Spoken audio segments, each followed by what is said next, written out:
एक समय की बात है। एक छोटे से गांव में रजनी नाम की लड़की रहती थी। वह दिखने में बहुत सुंदर थी और उसकी आवाज भी बहुत सुरीली थी। वो अपनी माँ के साथ रहती थी। वो क्लास 5 में पढ़ती थी। वो पढ़ाई में काफी होशियार थी। उसे सभी बहुत प्यार करते थे। वैसे तो उसे किसी चीज की कमी नहीं थी, फिर भी वो उदास रहती थी। उसकी उदासी का एक ही कारण था, उसके पापा। उसने अपने पापा को कभी नहीं देखा था। वो अपने पापा के बारे में हमेशा सोचती रहती थी कि उसके पापा उसके साथ क्यों नहीं रहते। रजनी की माँ हमेशा यही कहती, बेटा तेरे पापा शहर गए हैं, उन्हें वहां बहुत काम रहता है, तभी नहीं आ पाते। एक दिन रजनी अपनी माँ से बात करती है, माँ मेरे पापा कब आएंगे? रजनी बेटा तेरे पापा को शहर में बहुत काम रहता है ना, तभी नहीं आ पाते। माँ आप हमेशा ऐसा ही कहते हो, मैंने अपने पापा को बहुत सालों से नहीं देखा, पापा कब आएंगे? आ जाएंगे बेटा। माँ रजनी को उसके पिता के बारे में बताकर दुखी नहीं करना चाहती थी। रजनी के पिता की मौत शहर में हार्ट अटैक की वजह से हो गई थी और रजनी बहुत छोटी थी। वो अपने पापा से बहुत प्यार करती थी। वो अपने पापा की मौत का सदमा बर्दाश्त नहीं कर पाती। इसी कारण रजनी को उसकी माँ ने नहीं बताया कि उसके पिता की हार्ट अटैक की वजह से मौत हो चुकी है।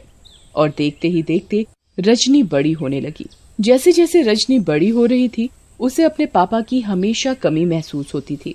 रजनी को स्कूल में उसकी कक्षा के बच्चे बहुत चिढ़ाते थे। वो उनकी बात सुनकर अंदर ही अंदर बहुत घुटा करती थी। एक दिन रजनी के स्कूल में पेरेंट्स टीचर मीटिंग होती है। मेरे पापा शहर में बहुत बड़ी कंपनी में काम करते हैं, उन्हें यहाँ आने का समय नहीं मिल पाता, इसीलिए वो बाहर ही रहते हैं, ऐसा माँ मुझे बताती है। रजनी अपने दोस्तों की बात सुनकर बहुत परेशान हो जाती है और वो अपने घर जा रही होती है। तभी बीच में कब्रिस्तान पड़ता है। रजनी इस बात से अनजान होती है कि वो एक कब्रिस्तान है। रजनी कब्रिस्तान के अंदर घुस जाती है और एक कब्र के ऊपर बैठकर बहुत जोर जोर से रोने लगती है।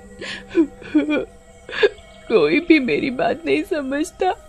मैंने अपने स्कूल में सब दोस्तों को अपने पापा के बारे में बताया है, पर कोई मेरी बात मानने को राजी नहीं।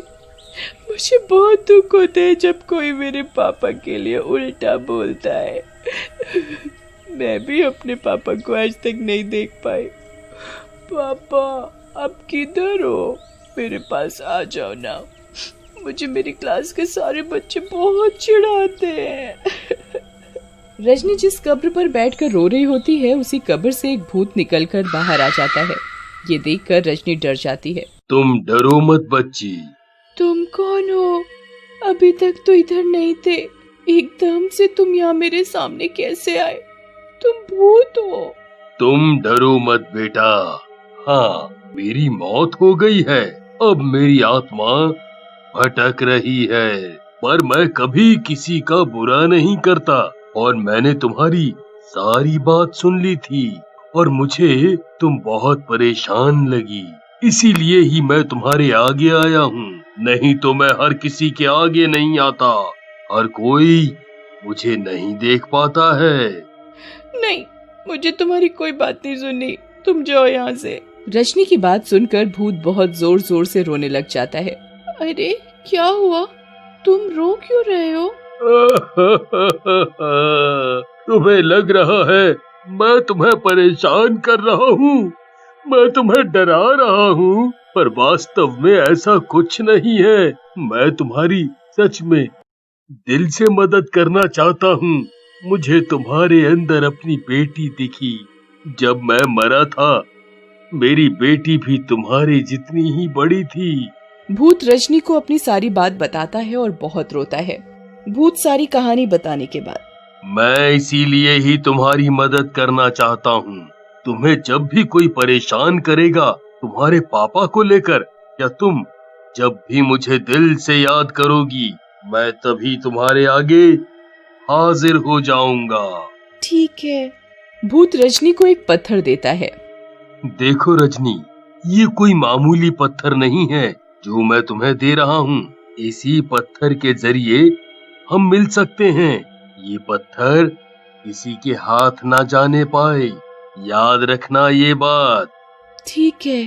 तुम जब भी इस पत्थर को अपने हाथ पे घिसोगी, मैं तुम्हारे आगे आ जाऊंगा।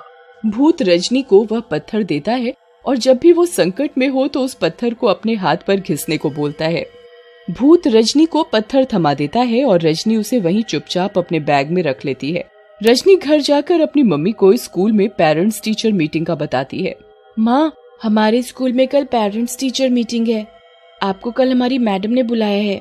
अरे बेटा, कल तो मैं आपके स्कूल नहीं जा पाऊंगी, कल तो मुझे बहुत काम है। रजनी अपनी माँ की ये बात सुनकर मायूस हो जाती है। रजनी अगले दिन अपने स्कूल जाने के लिए तैयार हो जाती है।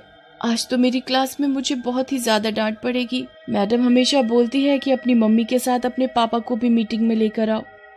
आज पापा तो क्या, मम्मी भी मीटिंग में नहीं जा रही। आज मुझे मैडम से बहुत डांट पड़ेगी। रजनी बहुत हिम्मत करके स्कूल जाती है।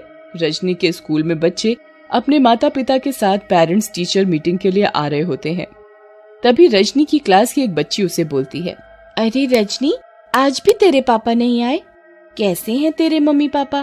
पहले तो पापा ही नहीं आते थे, आज तो मम्मी भी नहीं आई है तेरी।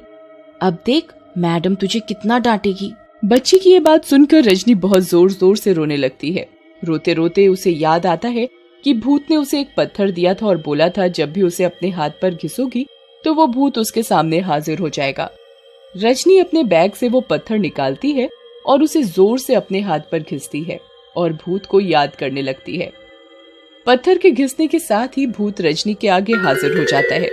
रजनी उसे देखकर बहुत जोर जोर से रोने लगती है। अरे रजनी, क्या हुआ तुम्हें?